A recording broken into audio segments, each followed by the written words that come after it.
कारण साफ है, नियत में खोट।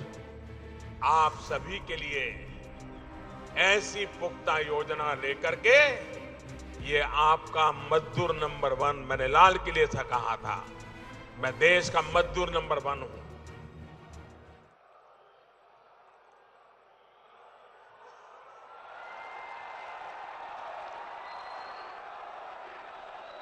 मेरी बात बताऊं उसके पहले हम 3 बार जयकारा बोलेंगे और पूरी ताकत से दोनों हाथ ऊपर करके मुट्ठी बंद करके देश की सीमा पर जो जवान है उनको सुनाई दे। मैं 3 बार आपको जयकारा बुलवाऊंगा, भारत माता की जय का। पराक्रमी भारत के लिए भारत माता की, विजयी भारत के लिए भारत माता की, वीर जवानों के लिए भारत माता की। मंच पर विराजमान गुजरात के लोकप्रिय मुख्यमंत्री श्री विजय रूपाणी जी, केंद्र में मंत्री परिषद के मेरे साथी श्रीमान संतोष गंगवार जी, गुजरात के उप मुख्यमंत्री भाई श्री नितिन जी, गुजरात सरकार में मंत्री श्री दिलीप जी, प्रदीप सिंह और संसद में मेरे साथी श्री शंभू प्रसाद जी, किरीट सोलंकी जी और विशाल संख्या में इस पवित्र कार्य में आशीर्वाद देने के लिए आए हुए और देश के कोने कोने से आए हुए मेरे प्यारे भाइयों और बहनों, साथियों, आज हम सभी एक ऐतिहासिक अवसर के साक्षी बन रहे हैं और इस वक्त ये गुजरात गर्व कर सकता है। आज के इस कार्यक्रम का होस्ट गुजरात है, लेकिन खुशी होगी कि इसी समय पूरे देश में 3 लाख से ज्यादा कॉमन सर्विस सेंटरों पर 2 करोड़ से ज्यादा लोग अभी इस कार्यक्रम में भागीदार है। एक साथ 2 करोड़ लोगों का कार्यक्रम, ये अपने आप में एक नया रिकॉर्ड है। देश के कोने कोने में उपस्थित वहां के मुख्यमंत्री महोदय, वहां के मंत्रिमंडल के लोग, वहां के सांसद, विधायक, आज जो तकनीक से मेरे साथ जुड़े हैं, करोड़ों की संख्या में जो कामगार जुड़े हैं, मैं आज अहमदाबाद की धरती से इस पवित्र कार्यक्रम के समय उन सबका भी अभिवादन करता हूं। आज प्रधानमंत्री श्रम योगी मानधन योजना यानी पीएम सीएम आप सभी के लिए देश के लगभग 42 करोड़, यह आंकड़ा सुनकर के ही आपको ताज्जुब होगा, देश के 42 करोड़ श्रमिकों, कामगारों की सेवा में समर्पित है। और मेरे लिए कार्यक्रम क्या है? अगर मुझे एक वाक्य में कहना होगा तो मैं कहूंगा कि भारत को जिन्होंने निर्माण कर रहे हैं, भव्य भारत के सच्चे जो निर्माता है, ये हमारी योजना मेरे हिसाब से मां भारती के मजदूरों के पसीने का, मां भारती के मजदूरों के पसीने का, मां भारती के भाल पर यह तिलक के समान है। आज मां भारती को कई प्रकार के तिलक हुए होंगे, बहुतों ने अपने रक्त से भी मां भारती का तिलक किया होगा, लेकिन ये योजना ऐसी है कि मेरे देश के 40-45 करोड़ श्रमिकों के पसीने का तिलक आज मैं मां भारती के भाल पर कर रहा हूं। देश भर के वो सभी कामगार साथी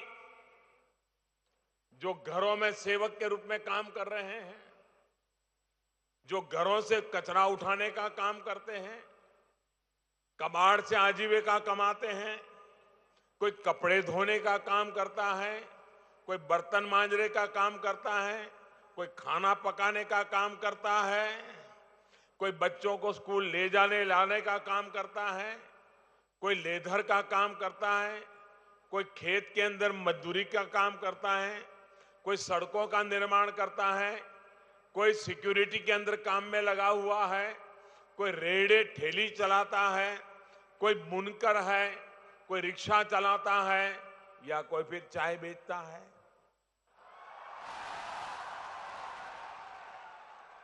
ऐसे अनेक कामों से जुड़े सभी कामगार साथियों को आज एक बहुत ही बड़ा अवसर है, बहुत ही बड़ी भेंट है। मैं उन सबको बहुत बहुत बधाई देता हूं।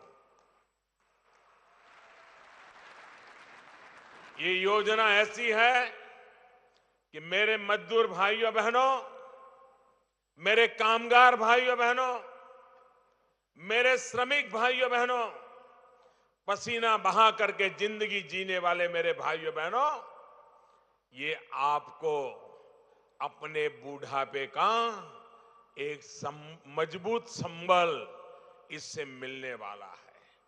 आपका इस योजना से आप ही आपके सहायक बन गए हैं, आप ही खुद आपका सहारा बन गए हैं और मोदी सरकार सहायक के रूप में कंधे से कंधा मिला करके आपके साथ खड़ी है। जो लोग इस योजना का लाभ उठाएंगे उन्हें 60 वर्ष की आयु के बाद 3,000 रुपये की नियमित मासिक पेंशन तय है। मतलब साल भर में करीब करीब 40,000। उस उम्र में ये रकम बहुत बड़ी होती है। जब शरीर काम करना बंद कर देता है तब ये बहुत बड़ा सहारा बन जाती है।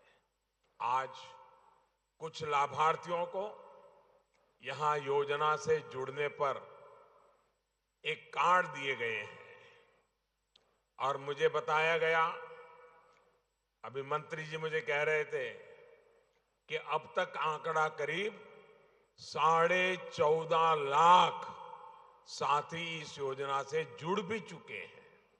पहले मैंने सोचा था कि योजना करूंगा तब तक 11 लाख कर देना, लेकिन आज मुझे बताते हैं कि हम तो 14.5 लाख पार कर गए हैं। साथियों, ये भी खुशी की बात है कि अभी तो 10-15 दिन पहले ही देश के लगभग 12 करोड़ किसानों के लिए प्रधानमंत्री किसान सम्मान निधि योजना की शुरुआत हुई और आज देश के लगभग 42 करोड़ श्रमिकों के लिए इतनी ही बड़ी योजना आज मैं आपके चरणों में दे रहा हूं। आपके इस प्रधान सेवक की सरकार ने 1 फरवरी को किसानों और असंगठित क्षेत्र के श्रमिक साथियों के लिए इन दोनों योजनाओं की पार्लियामेंट में घोषणा की थी और 1.25 महीने में ही दोनों योजनाएं जमीन पर भी उतार दी गई है। साथियों, आज की ये योजना मेरे लिए निजी तौर पर एक भावुक पल है, क्योंकि मैंने स्वयं अनुभव किया है कि आप सभी को किन परिस्थितियों से गुजरना पड़ता है। मुझे एहसास है कि देश के करोड़ों गरीबों असंगठित क्षेत्र के श्रमिकों के मन में हमेशा ये सवाल रहता था कि जब तक हाथ पैर चलते हैं तब तक तो काम भी मिल पाएगा, थोड़ा बहुत पैसा भी मिलेगा, लेकिन जब शरीर कमजोर हो जाएगा तब क्या होगा। गरीब के उन हालातों में जितना पैसा मिलता है उससे इतनी बचत तो नहीं हो पाती है कि पूरा बुढ़ापा कट जाए। निश्चित रूप से उम्र के उस पड़ाव में जब आय का कोई साधन न हो तो वो दिन बहुत पीड़ादायक होते हैं। कोई साथ देने वाला नहीं होता है और दुर्भाग्य से ऐसे भी मामले देखने को मिलते हैं जब अपने ही जिनको बड़ा किया है, जिनके लिए जिंदगी खपाई है, वो भी हमारा साथ छोड़ देते हैं। भाइयों और बहनों, यही पीड़ा मेरे मन मस्तिष्क में थी और उस पीड़ा में से ही इस योजना ने जन्म लिया है।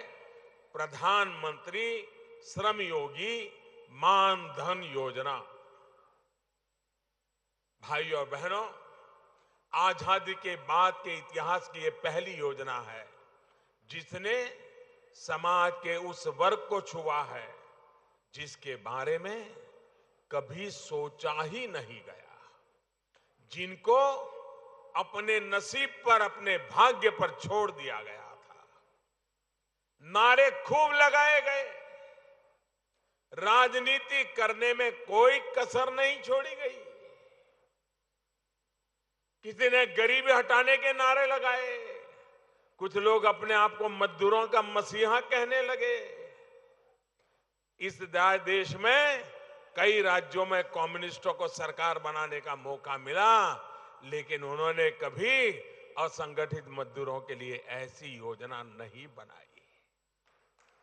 गरीबों के नाम पर वोट बटोर लेने वालों ने 55 साल देश पर राज किया, उनको ये योजना याद नहीं आई।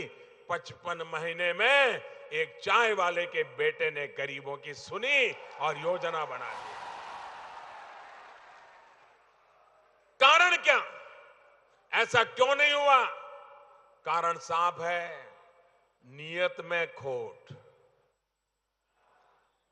और इसलिए आप सभी के लिए ऐसी पुख्ता योजना लेकर के, ये आपका मजदूर नंबर 1, मैंने लाल किले से कहा था, मैं देश का मजदूर नंबर 1 हूं। साथियों, पहले जिस दल की सरकार थी जिसने दशकों तक देश पर शासन किया, वो जब गरीब को एक मानसिक अवस्था समझे, आप देखिए कैसे नेता है, ऐसे नेता 55 साल राज किया और टीवी इंटरव्यू में कहते हैं, भाषण में कहते, गरीबी बरीबी कुछ नहीं होती है, ये तो एक मानसिक अवस्था होती है। अरे जिनके लिए गरीबी सिर्फ फोटो खिंचवाने का खेल होता है, जिसने कभी भूखे पेट रात को सोना पड़े तो कैसे रात कटती है, इसका जिसको पता नहीं है, उसके लिए गरीबी एक मानसिक अवस्था होती है। हमारे लिए तो गरीबी एक बहुत बड़ी चुनौती है। गरीबी से जूझने के लिए पूरा परिवार खप जाता है। भाइयों बहनों,